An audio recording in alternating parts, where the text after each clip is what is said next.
omwana tuyafudde yagudde mu mazzi yafudde awuga so twagala mabugo bannange tusaba kale sikwagala kusaba tusaba bambi gena ali mukapaaka nti mwesumi bwempulira nti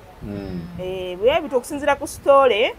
ey'omuvubuka yennyini ali mu following app okuba nti akola paperwork story ne video bazimulaze naye basiganye zisharinga video ze bamulaze buli kimu ne bakimunnyonnyola nga wekyali nti naye kweyo paaka tekwaliko kamera kati ati twalayi mwagitaddemu okukanika nayo seeka seeka ngu otandise kulaba nalaba abaana baseka bagiyiriba ndeyo nga bagamba nti bannange butusaasire engini muleke baddemu obulamu bw'abantu temwabutadde mu matiga aba Uganda Airline nange mu Uganda abawakisaka nga bagiyiriba abaana baseka seeka bukyokulala owuliddeko accident y'ennyonyi wali ogiwuliddeko kale ennyonyi zonna ezigwa babeera bazikanise bukanisi The young men and women that are on that engine, I could say East Africans, Ugandans, Kenyans, but East Africans. And it's our own stuff. And I cannot stop to belabor the fact that it's the first time ever here. And here Uganda Airlines is doing it at home. So it should give people encouragement as well as that confidence that Uganda, good things come from Uganda as well. And Uganda Airlines is in the business of doing good new things. AMO, for us, will be a game changer. This, you know, we said London is a game changer. This is good. Even for all these engineers on their portfolios, even for us as an AMO, when airlines are coming to hire us to do work on their aircraft, this is the first thing on the portfolio, that we did this and did it well and accomplished it. So it's exciting that we can now begin to make money. Because when we do third party, we'll be charging, not just for engine changes, but a lot other things that are into the whole spec of maintenance. To my fellow Ugandans, the people working behind me, as East Africans, and they work for this airline with such passion. So when they see what is going on out there, the bashing, the insults, the ridicule, it annoys. So for me, to the Ugandans, is have faith in your own. Stop distorting things for whatever reasons. It's such bad manners. And the people, our neighbors, laugh. They say, but what's wrong with Ugandans? Why can't they love their own things? Why do they find it easy to pull down their own? But we have such grit. We are not moved. We'll move forward. We'll keep progressing because we have a future, big future, Sam. It's not just about the AMO. It's about even the direction of the airline. We have a 10-year strategy which we have to implement. And if that strategy is funded, Sam, you will see 10 aircraft in this airport. More than that, not just 10, plus the ones we have. So there's a lot that I would like Ugandans to embrace. Assalamu alaikum wa rahmatullahi wa barakatuh. Wa alaikum salam wa rahmatullahi wa barakatuh. Zainab Aziz abadde yakatoka anuize. Ambuziza nanga arezete ole musilamu lwaki tola nnyo salaamu. Naye salaamu erina kutwalibwa musiramu yekka oba n'omuntu mulala yenna. Era kitegeeza ki? Salaamu kiramuso. Kiramuso. Ekyemirembe. Era nga kigambo kuga nti assalamu alaikum kiba kitegeeza nti emirembe gibeere gye muli wa rahmatullahi n'okusaasira kwa Katonda wa barakatuhu n'emikisa gye. kitegeeza nti kiramuso naye ng'ate eba nga ssaala. Era tusiima Allah waffe eyatuwa ekiramuso kyaffe naye ng'ate ssaala. Kubanga oyagaliza abantu mirembe nti assalaamu alaikum wa rahmatullahi wa barakatuh. Kati n'atali musiraamu osobola okikozesa kubanga emirembe tujagaliza abantu bonna. Mara simanya neewunyeza lenga Rosette oba wafunyeyo aji yasiramukako wano oba yali afunye era mbere nga oba yafunyeyo aji wali ofunye aji kyo yakusiramu alabika alinayo nze mutima gungamba yafunayo aji yali aji naye kati ngenda okutuuka mu ngeri ennyamba eno nga bw'ogira basamba nyinga nakati njeka kanje n'atanyuma nnyo ng'ayambadde olabika bulungi obeera agenda neyateekamu buno ebyaddala Rosette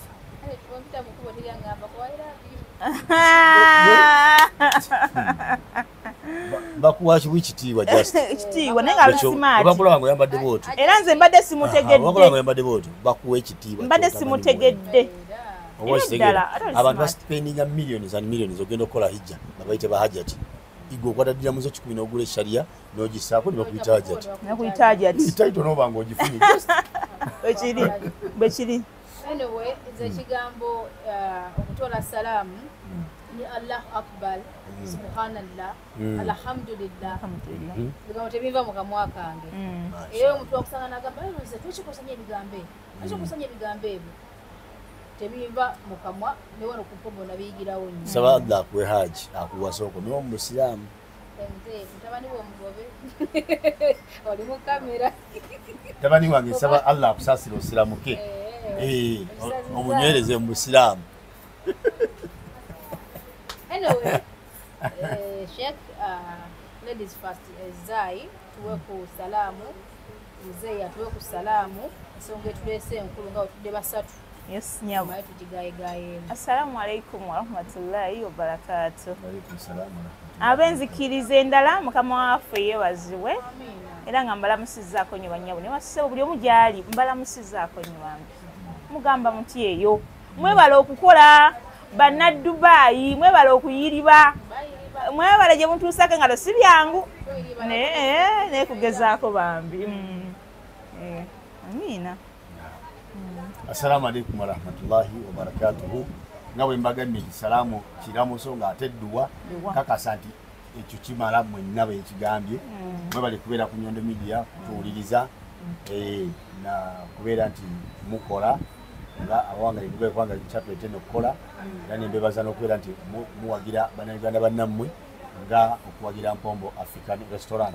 ne bannaffe bonna abalina bizinesi wano nga bannayuganda mubeere nga mubawagira twewagire kyekisinga obungi kuba ffenna tuli ku kyeyo tunoonya ssente kati konakola bakamunayuganda munno muwagire olw'ensonga nti kyonna ekikutuukako yonna gy'oli wamunayuganda muno gye bagenda okuddukira era nga bwe tubadde wano ne mugaseeka twagala mabugo so wabanga omuwagidde nojja n'oli akamere era amabugo tuva wano nga tuganonye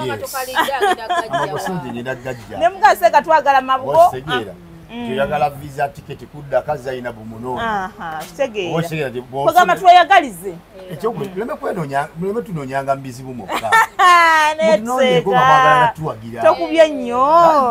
bwokimanyi nti eriyo abantu ne bamusanga ne bamuuza olinamugaa njagala kulya mmere y'Abannayuganda n'amulagira ew'omuyindi naye ate bamusanga nti nfunyemu obuzibu akaseera bajja kukuwa tebasaa kukuma mulekera otusindikira babizibu bokka mutusindike ne bakasitoma kubanga bakasitoma abo bemusindika wano bebajja okuvaamu obuyambi obujja okuyamba ab'ebizibu bemutusindikira balekola nga tuvudde mubiri byonna biri webalekola banetugezaako naye si byangu iriba challenges bannyingi bino byagezaako nenammwe mwebale era amaanyi gaffe gonna okubeerawo kwaffe oli n'abewunya Mpombo ewangadde etya maanyi gammwe okuwagira kwammwe obwagizi obutula ekikumi kyo kyoleeta wano lyamuze 10 zolita okulya akatogo lyamuze 2 zoliddemu capati ensonga lwaki tuli wano emyaka gyetuliwo gye mumaze nga mutulaba oba okitegeera so mumwebazaffe naye ate ffe tubaza mmwe kuba mwe babosi baffe oba okitegeera mwebale tuwagira bannaabwe amiina seeka naye mwebalekola muzeeyi tukoze stories nyingi naawe era sitolangako kakisa kano kwebaza nga oba wamu nga Mpobo African Restaurant nti Mpobo African Restaurant ati large abagikulira mukozi omulimu mulungi nnyo oba munene nnyo okuyamba ku bannayuganda mu ngeri emu oba endala naye okuba kusonda mabugo era yo ensonga lwaki Zaina Abazizi wano wakola ki amabugo nti waba baze ku Mpombo balina obuyambi bonna bwe bakola ki bojjefunawo ekyo Zaina Abazizi n'ekintu kyayogedde obadde omuntu abadde wansi agamba nagenda ku Mpombo African Restaurant nga sina mu kasente mampa emmere nende nawongeza akaceere buga akaceere newabaaguze n'agamba banyongerayo akaceere bamuwaka obwereere baali banyumya naye nga tebamanyi nti nkola ki nti wamba manyi kali muzeeyi osubidde wano wafumbira emmere y'Abannayuganda naye lwaki abantu basinga beeyunira wano eno wabeerawo ensonga nti n'oba nga nze nga talina mu kaseera asobola okufuna emmere n'akola ki n'atafanjala era nze wano nabala olunaku tusobola okufulumya plates buli lunaku plates ekitone nnyo 6 nga tezisasuddwa okitegeera nga tuwadde bumuntu ono olinaali nange mungate ku lisiti ezo plates bannaye mungate ku ezo lisiti mungate ku lisiti bamugambe kino teweesabiranga mu kubeera Katonda kuteeka mu bannange malenya abantega plates ezo teweesabiranga ekintu kimu kubeera nti gwogaba tosabanga Katonda kuteeka mu bantu be bawa yesebo omusamu tugamba aliyaddul uliya omukono ogwa waggulu khairu gwe gusinga obulungi min yaddi sufla okusinga omukono gwa wansi ogwagulu ogumanyi agaba tagaba bwati gwe guno kireza omukono ogwawagulu kyategeeza nti omukono ogugaba mulungi nnyo okusinga guno okukola ki okusaba kati saba Allah musabenga akuteeke mwabo abakola ki abagaba teweeyagalizanga kubeera mu bebawa bade tokyeyagalizanga kibi yes kantu alina akusaka n'okwebaza Zaina Abazizi Zaina Abazizi waliwo omwana eyantuukirira nangamba Rosette natuukidde Zaina Abazizi nga njagala outpass njagala ticket seza tezimmala naye bwe yamanya nti ndi mulwadde ate nga tewali ngeri ndala yonna akasente ke nali nnina yanyongerezaako nanziza ewaka era kyovula abaana abasinga bakozesa nnyo koodi ndi mulwadde kubanga amanyi era mukwatibwa ekisa buli omu kati ndi mulwadde ndi lubuto ndi mulwadde yategeera obulafu bwa Zainabu nti wanamanya Zainabu nti ngera muga ndi mulwadde abamu baba balwadde naye nga bamusiba ki mbwe omukoleko mangu misinde omuyiseeyiseewe bambi aboononedde bannaabwe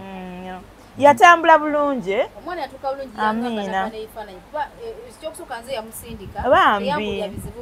baliyo n'akola ki ebyaddala ekyo n'oba nga waliwo omuntu yenna afudde kizibu kyabutasanga Zaina Abazizi singa omuntu abeera nomuki mbeerawo nenziruukirira mu mbeera yonna oyinza okuba nga sirina sente ze naawaddeyo naye ate enamba gyensho yalinga abantu ne bateekako nti bana enamba yesimu tulinawo eno ya muganda wa mufu muteekako sente muteekako amabugo obeera olina kyokoze eki abantu okubakunga abantu okubategeeza abantu babeerawo nga talina kyamanyi nti muliro kakati lunaku lwajjo twabadde ku kitobero olabye live gye twakoze oli n'agamba nti mbalabye ku live n'aleeta emitwalo ago bana babusoga community bana babusoga community bana tweyanze ga babusoga community omwami alaba live n'agamba kansoka wano mbaweko wano emitwalo 3 nga bwe tulabe atembeera mabugo nti mbadde ku live nembalaba nga musonda so bane mwebale nnyo okudduukirira bannayuganda balina omutima ogudduukirira wano bannayuganda byonna babikola ne balina omutima omudduukirira kyekindese wano era mabugo omwana tuyafudde yagudde mu mazzi yafudde awuga so twagala mabugo bannange tusaba kale si kwagala kusaba tusaba bambi ku mabugo omwana abe nga ddizibwa era nga twakuba omulanga ku babula tusaba bambi yonna gy'oli olw'omukaga tugenda kuba mu meeting kitobero batuwaddeyo gye batutuula tube nga tukola meeting ezo ate ez'okuba nga tumusondera process ye etambula eri mugenda mu maaso kubanga ne passport twagifunye omwana yafa passport twagifunye omwana yafa awuga yali akola mu byakuwuga kyali kitya nti kakati weyafiira awo bagiyita guni pulu naye nga ya community bagiyita oluzungu anti luntawanye banaye munansonyiwa oluzungu lwange swimming pool nenga ya yali community mu paaka nga mu paaka ya community kati n'agenda n'agamba kati wano omufulimu yali yakagufuna wadde ng'ali mu overstay naye passport ye agirina kati abantu wano baali bakamuwa omulimu nga bona agamba nti oke naakajja kitundu sikimanyi nnyo naye kansooke ŋŋendeko wali mu kapaaka nkole ki ya ensawo ye n'agiteeka awo we baali bamufunidde ndowooza wagenda okuba nga abeerako nga balabe ebyomulimu kati bwe yagenda wali mu kapaaka nti mulimu eswimming bwe mpulira nti bwe bito okusinziira ku story ey'omuvubuka yennyini ali mu kufollowinga app okuba nti akola paperwork story ne video bazimulaze naye basiganye zisharinga video ze bamulaze buli kimu ne bakimunnyonnyola nga bwe kyali nti naye ku eyo paaka tekwaliko kamera naye bamulaga video nga balaga nti bamutaasa bana baaki yes abambulance nti abambulance nga bamutaasa bamugira bino bamunyiga video eyo weeri lwakuba tebaayagala gisharinga bambi ya ekirala nti bamuwoninga nti amazzi mawanvu nga bw'omanyi nti ndoza ayinza okuba badde ayagala nnyo amazzi wonga aliwo naye buvidiyo obulaga ng'awuga wabulabye yes kakati bamuwoninga bambi ku mazzi naye n'akola ki nga omanyi tosobola kumanya ngo abanga akanafa tekawulira ki tekawulira ng'ombe kakati naba nga yeeyongerayo mu mazzi waliwo akaana ke yali awuga nako ndiko nga kagamanyi nti era kekalaba nti ono akoze eki okulaajana okukuba enduude nga takasobola kukola ki akaana mwana muto nti kusinziirako ono boosi we gwabadde afunye omupya bwatyo wanyuma mu sitole boosi ono omupya boosi ono yeewala ensonga kubanga oli omwana abadde ali mumukozesa olwedde ng'ali mu overstay tugambe wadde abadde yakamufuna naye abadde mu overstay kimenya mateeka okukozesa omuntu ali mu overstay kati aba alina biyingiramu katono passport yo yagituwadde kirungi tetubaye tusinga okwagala passport era mwezi ennaku ze nagiriramu awo enkeera passport twagifunye kinanjagala okubuuza naka vidiyo aho kenakola nga nkubira omulaga aba Uganda Airlines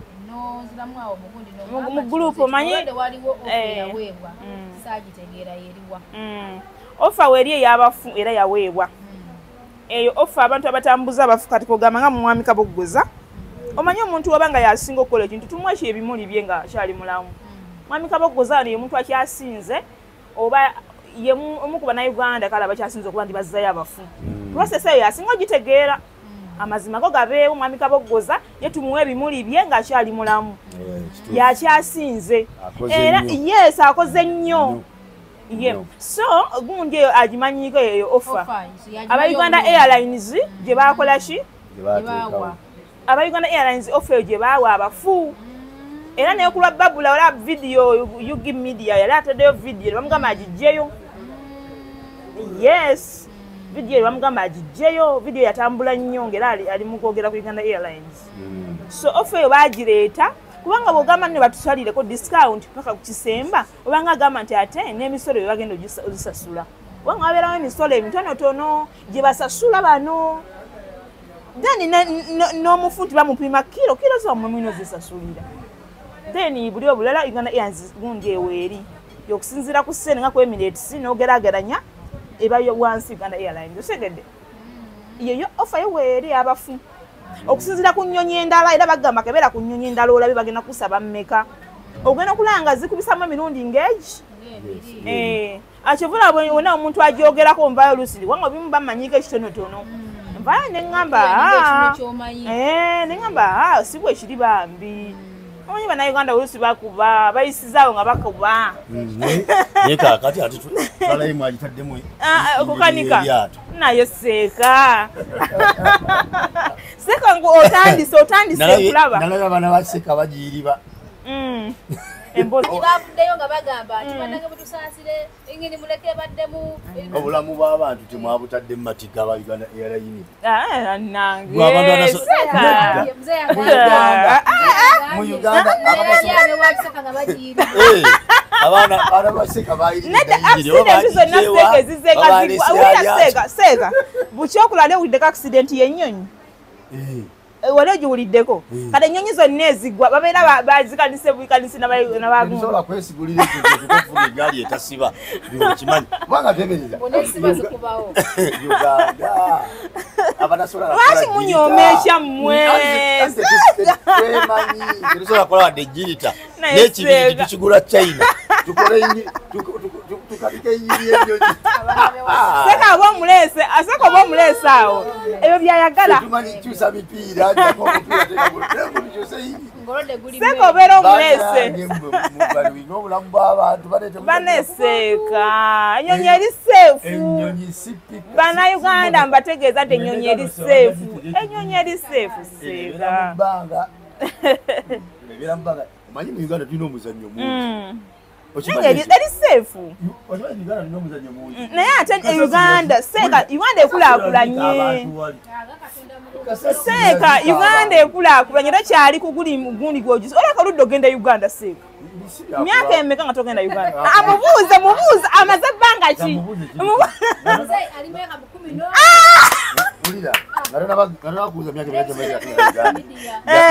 abirabira ku social media Uganda ekulaakulanye sigendangayo taata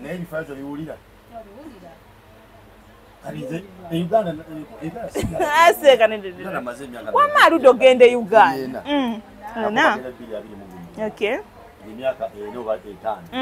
naye ate ekulaakulanye kati abaana basomye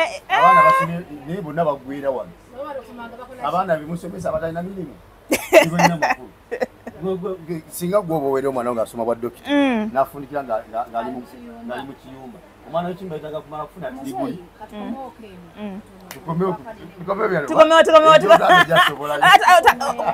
emboozi tagenda givaako seeko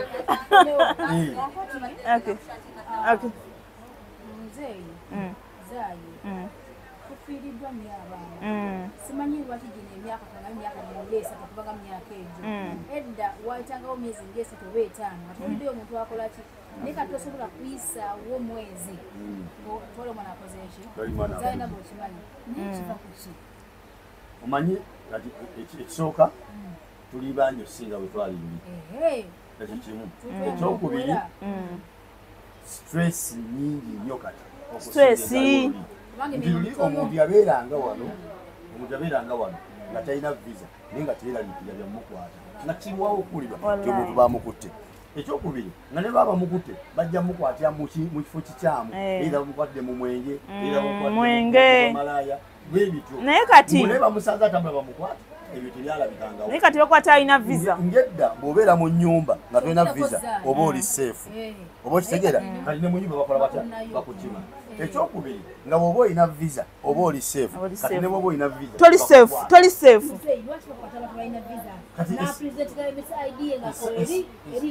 kati olaba essaawa eno eyo gundi eyo pressure eyo eriwo stress ezo ziriwo zividdeko abaana bangi okufa kyobona kati bantu bafa nnyo ekisusa omungi bamusanze mulinga afudde neyafiiridde mumazzi ono yafudde stress abaana emirimu bw'onoonya abafudde obulwadde oyinza ogaa nti yabadde alwadde kino bakubula bonna bafa ngeri yakibwatukira kireeza nti bali traumatized nnyo stress balina nyingi talina mulimu talina wakusula talina kyakulya talina visa kati bafa bajjamu mbuto kakati kuno kyabuuziza lwaki bakwata abantu abalina visa abantu bangi abalina visa nga bakwata nekibakwasa bagana okugoberera amateeka ga visa okitegeera tosobola okuba ng'ogirina bateekawo etteeka olwobeera ne visa yeerina okulaga nti okola era osasula omusaala naye kati feza bangi abafuna zibaita freelancer talina gundi talina WPS wasasulira muki musaala gwe ye naafuna kufunye visa nateeka muki munsawo kati basajja ekyabakukwata bakuza okukolera kampuni nti bweti ng'ojogera erinnya nebakubuuza ofuna omusaala gwa sente meka nti 12,000 nebakubuuza ozifuna otya kuba mu system bakola ki tebakulaba musajja bagamba tulaba visa nyingi naye ate abakozi tetubalaba kubanga bo balabira bali ku system y'omusaala kati abamu ekisinza okubakwasa munnange kyekyo kubeera na visa naye nga tebalina gasasula musaala kati ate baana ababawa visa mwabakola zigundi freelance temunnyonnyola bantu oli mugambe ne bwekiba kyetagisa nga visa ngibadde giwera ku kanaana mugambe yongeramu 5 oteeke ku bwati osasulwa oba okitegeera naye abamu amukomyawo kasanvu 5 naye gasigoba ssente kubanga akubirira ayagala ye n'akujja akasanvu mu 5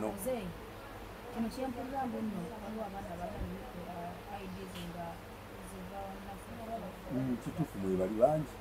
abena ideas ziva ku NASA tokimanyi ekyo nkimanyi abaana bakwata ideas bali bazikuba ku NASA ne bazireeta wano ne bagiwa omwana ayagala okugenda mu kinyumba ne bagiguza ddira mu 10 ye anti mu kinyumba baga twagala alina visa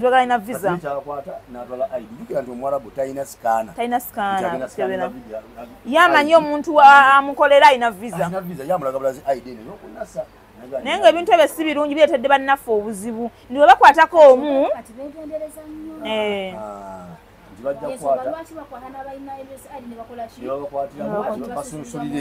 basunsulira eyo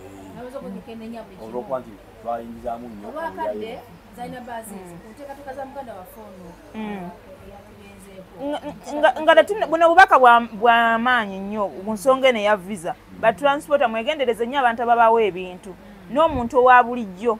ng'ojja Dubai weegendereze nnyo omuntu akuwa ebintu kubanga omuntu akuteeramu naye tabanjaga bwe mumanyi njaga obaamu naye ekintu kati ng'eyo ID omuntu n'agikuteeramu n'ekuleetera obuzibu mwegendereze emboozi ebadde wano njiwulidde omugaati oli yamuwa omugaati yagula omugaati omunene obulungi n'agusokolamu ebinyama by'omunda n'akwata ID ezo zitwadde n'azisonsekamu n'azipanga bulungi nnyo naguza mukabira nakola atya nagusiba jagu omugazi ogutwaliriza ekyo Dubai ayagala nnyo emigaati gino kati munange yo oli aleeta mugaati Katonda amuyamba atuka ku airport Entebbe ennyonyi emuleka ennyonyi bw'emuleka addayo ewaka agamba yo omugaati guno kangu abaana bagunywere ku caayi yamaze okuteekamu tiketi yagenda agenda okubikkula omugaati omugaati okusala bateeke ku masowaani nga kaadi nga ziyiika ziti zikungumuka yes begendereza ebintu bye baleeta from Uganda ate n'ekyogera batransporta bagambe balekerawo okubba emigugu wane Dubai okayisizaawo taata giwulirawo ku airport oli n'aleeta emigugu gye mbadde sikimanyi munnaaye n'afunako ebintu ng'omulala babuyirire bagutikki olajja n'emigugu n'emigugu ena so buli mugugu ogubula nannyini gwagenda n'ateekawo rikooti omugugu azikoze eki rikooti bwe zinaasukka obungi nga ziraga nti ennyonyi gibulirawa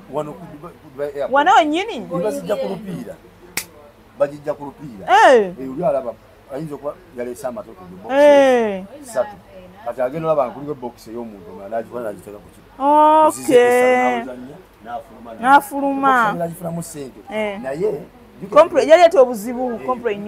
yaleeta obuzibu bajja kumala batune mu system ennyonyi eziva e Uganda emigugu gikola gitya kibula babuuze lwaki ekinaddirira batransporta bajja ku gundi bajja bagoba ku nnyonyi oba kusanga n'omugugu nga ttaaga gy'olina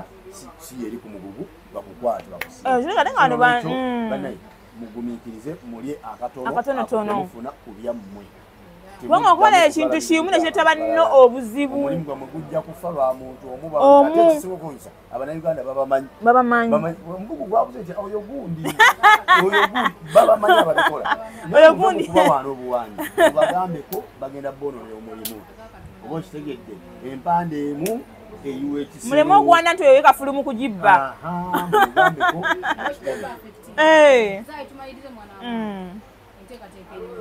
enteekateeka y'okuba tuzzayo muganda waffe eyafudde enamba y'essimu wabaddeyo mugundi bagikuwadde bw'onaaba okola vidiyo ojja kuba nga okola ki paati eno obe nga enamba y'essimu bannyabo ne bassebo weerinnyondo agenda kugibawa amabugo bambi tusaba ku mabugo tube nga n'olw'omukaga tugenda kukuŋŋaana ku kitoobero tube nga te tuli mu nteekateeka y'okuba nti tusonda akasente kubanga byonna passport twagifunye ebisigadde si bizibu mpola mpola abe ng'agenda eka bambi aziikibwe awummule mirembe era kikigamba nti mwe abatuleetera gundi abatuleetera puroguramu y'endagamu si kyekizibu kyetulina ekizibu kyetulina kyabannaffe abakola transport mukwate ku ssente ze mugenda kusonda kwafuuka okusonda wano endagamuntu ebannira mukwate ku ssente ze mugenda okukuba empitirivu obungi mu gavumenti abaaye mutuyambeko tuze baganda baffe abaaye mpola mpola waalaikum salaam